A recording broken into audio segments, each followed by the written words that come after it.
Jasper hosted its mayor's forum last night, and there was plenty for the candidates to discuss. More on that, plus public comment continues to be collected for the railroad overpass project in Huntingburg, and Jasper City Council at-large candidate Dean Vonderheide joins host Bill Potter for tonight's Meet the Candidates. All of that and much more is up next here on the 18 WJTS News.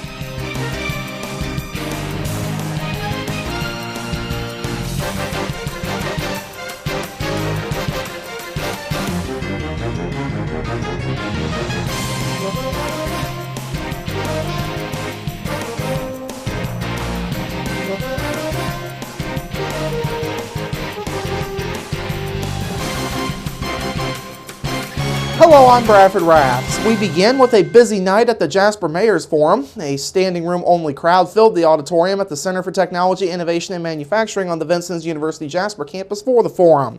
The nearly 2-hour-long event featured questions on issues ranging from the failed biomass effort at the Jasper Power Plant to the Jasper Cultural Center and the city's recently implemented TIF district.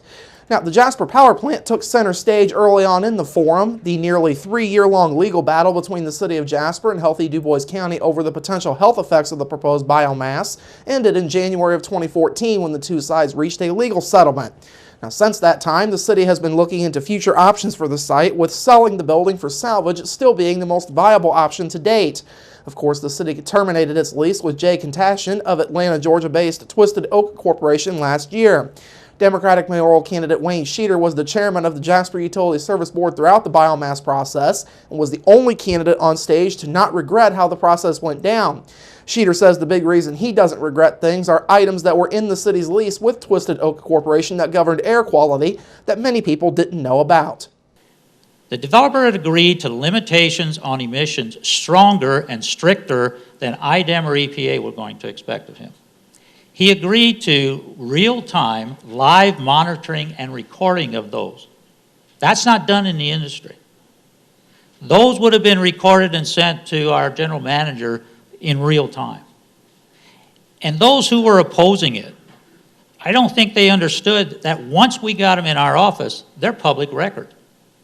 There is no hassle with going with IDEM. You come in, we give them to you. As for other issues, the Jasper Cultural Center and the Downtown Riverfront Master Plan also took center stage. Republican incumbent Mayor Terry Seitz has led the efforts with the plan, which was formally approved by the Jasper City Council back in 2013. Seitz reiterated his previous stances on the plan, stating there has been major investment since the plans went into place. I learned through our clerk treasurer's office in about 2012 that we had invested already $1.5 million into the riverfront before I ever came into office. It's in the ground, things you've done, whether it's related to the mill or not, and you all seem to like that, so let's claim that. What we have spent to develop the master plan, initially costing $40,000, as I just said earlier, we right now have about $50 million of investments that are on the table from private developers, and that's not counting anything that's done at the Hoosier. Not a thing. On a related note, the Jasper City Council will hear more about plans for the former Jasper Cabinet buildings this evening. Finally, independent mayor candidate Joshua Budd spent most of his time on stage discussing youth and the need for more transparent government. Budd says transparency is the key part of his platform. I will eliminate many of the hoops and hurdles that people have to jump through or go over to be able to speak at these meetings. People should be free and able to talk at will at what they want to, because the community is the people. 18 WJTS will be re-airing the Jasper Mayor's Forum at a later date. As mentioned earlier, the second of two mayor forums is taking place this evening in Huntingburg. Republican Mayor Denny Spinner and Democratic challenger Ron Drew are participating in that event, which just got underway at the Huntingburg Event Center. 18 WJTS is also recording the Huntingburg Mayor's Forum and will re-air it on TV at a later date. DuBois County still has Indiana's lowest unemployment, and the rate is even lower this month. Numbers released earlier today by the Indiana Department of Workforce Development show that DuBois County unemployment fell down to 2.8% in September. That's 0.2 lower than it was in August. DuBois County continues to lead second-place Hamilton County, and the margin is still just 0.1%. Now, among other local counties, Davies County's unemployment rate is down to 3.2%. Warwick County is at 3.4%. Pike and Spencer counties tied at 3.5%. Martin County had 3.6% unemployment as of September. Perry County was at 3.9%, Crawford County 4.6%, and Orange County had the highest unemployment in our area at 5% last month. Indiana's highest unemployment rate continues to be Vermilion County at 6.2%. Now, of course, the month of September saw more good job news for the Hoosier State. Indiana's unemployment rate dropped another 1/10%, and it now sits at 4.5%, the lowest mark since July of 2007. Indiana's labor force is also seeing good news with a participation rate of 63.5%, more than a full percentage point higher than the national average. Private sector employment increased by 6,600 jobs last month. State officials say Indiana now has 9,200 more jobs than it did during its previous peak employment that was reached back in March of 2000. And finally tonight, there is still time for residents to comment on the proposed plans for the Huntingburg Railroad Overpass project. The public comment period remains open through next Friday, October 30th. Of course, several comments on the proposal were collected during a public meeting held last Thursday. The proposed plans have the bridge spanning the Norfolk Southern Railroad and 12th Street. A new stretch of road spanning just over 0.8 of a mile would be built from 14th Street and would go south-southwest to connect with Skyline Drive just north of 9th Street. A short stretch of Industrial Park Drive would also be rerouted.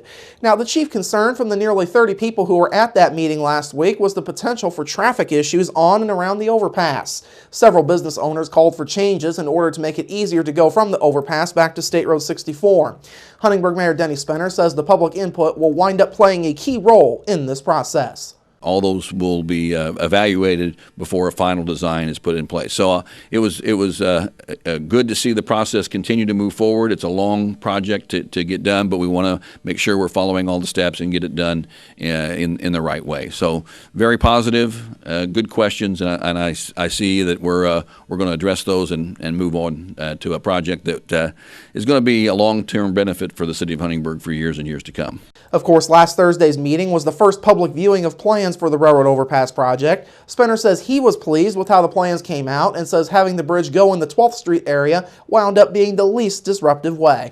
The thing that is good about the plan, that is very positive about it, is it does have the minimal impact on homeowners, landowners in the area to build a new stretch of road that's nearly a mile long and have a minimal amount of impact on property is a big plus. There were 4 alternatives that were placed in the initial study, and this alternative was the one seen by NDOT and the engineering firms as the most feasible. Construction of the railroad overpass is expected to begin in the spring of 2017, with the project to be complete sometime in 2018. The overpass project will cost around $9 million in all, and 80% of that is being funded by state and federal dollars. The rest of it is coming from city and county local matches, adding up to around 20%. All right, coming up after the break, rain chances have actually entered our weather outlook, and later, Dean Vonderhyde joins Bill Potter for Meet the Candidates. We're back after this.